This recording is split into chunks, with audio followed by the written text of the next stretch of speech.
In this video, I want to talk about fatty liver and specifically talking about non-alcoholic fatty liver. Recently, I have got a lot of questions. I have patients who are coming to me who are asking me about this particular condition. So I thought I will talk about what this is, how you can reduce this, and why does this happen. What happens into your liver when non-alcoholic fatty liver happens? Second, what are the reasons for non-alcoholic fatty liver? And third is what you can do to reverse this. So let's first understand what is the physiology of this condition. So let's understand the liver first. So liver has liver cells. So in a normal individual, these liver cells have something called as liposomes, and liposomes stores fat. Now, if we, microscopically see these cells, especially the liposomes, are very small. However, when somebody develops fatty liver, these cell sizes increase. And as they increase, there is a very large amount of storing of fat that occurs in these cells. And that is the condition that we call steatosis. The steatosis starts to happen in this condition. In fact, if I talk about fatty liver, it happens in 4 different stages. First is it will start inflammation, it will start inflaming. Second is you'll have fatty liver. Third is the liver will start developing steatosis, and the final stage is necrosis. Necrosis is where these cells, where it is accumulating large amount of fat, will start dying. What are the facts about fatty liver? In fact, there are some good facts and then there are certain bad facts. Let me start with the bad facts. First, fatty liver does not develop in a day or two or even in a month. It takes years of bad eating lifestyle to develop fatty liver. Second, there are no symptoms. So you don't actually get to know that you have fatty liver until you go for a blood test. The next 2 factors are the good factors actually. Your body starts to show you physical symptoms like a protruded pot belly. Second, you might see yellowishness of your skin. You might see a yellow spot into your eyes. You might see some spot onto your hands. These signs can actually tell you that it is time for you to go for a test for your liver. Next is liver can heal by its own self. That's actually true. Liver is the only organ which can actually heal by its own self, provided you give it a healing window. Let's understand what are the reasons for non-alcoholic fatty liver. First of all, in fact, the most important factor that impacts your fatty liver is that, gets you into this state is insulin resistance. Now, what is insulin resistance? I'll explain it to you in a way that is going to make you feel very easy to understand this phenomena. Let's imagine that this is a liver and your insulin is released by your pancreas. This is the wall of your liver, and each time you're eating food, your pancreas release insulin.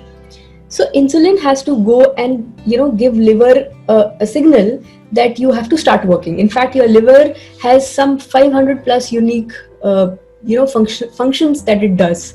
So in an individual, when you're eating carbohydrates or sugar for a very repeated long time, this wall and this signaling of insulin towards your liver, it breaks. So this gate is closed. That is what we call insulin resistance. So when resistance happens, this insulin is not able to pass any signals to the liver, and that's how the liver develops the condition of steatosis. The cells starts to accumulate more fat within.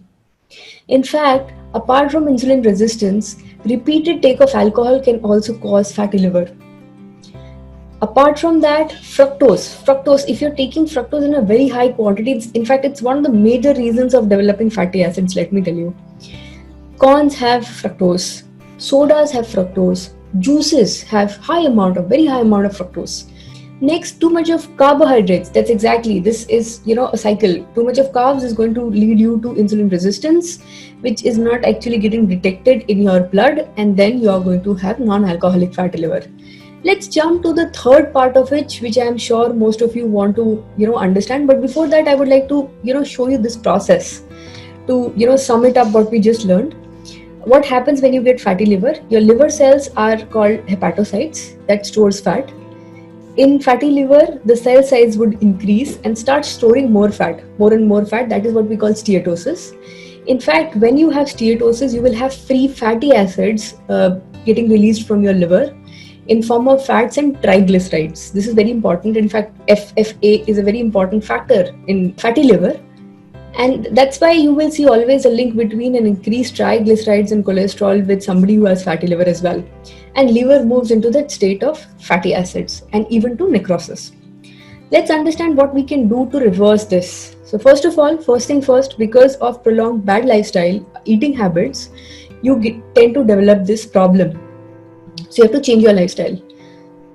Let me tell you, it is going to take some time. It is not like you pop a pill and your fatty liver condition will reverse. So you have to make sure that you get into a good lifestyle change correction.